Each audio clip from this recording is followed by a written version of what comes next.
how I do it. You can turn on floor plane with this button or Shift P. On floor plane, you can click on X-axis to find out where it is. And your radial symmetry will divide whatever you draw on this surface or on this plane.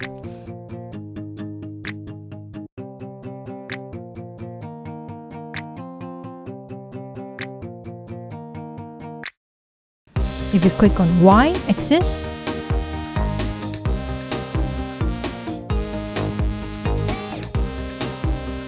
that is the plane your symmetry will be divided on. And similar for Z-axis, if you click on Z-axis, both on active symmetry and on floor plane, ZBrush will divide 16 numbers of whatever you draw on Z plane.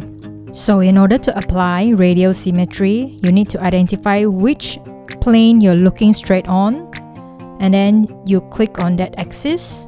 For example, I'm looking at Z-axis, and my active symmetry, I have Z-axis on, and I'll be able to draw 16 numbers on that plane. Let us switch back to method number 2.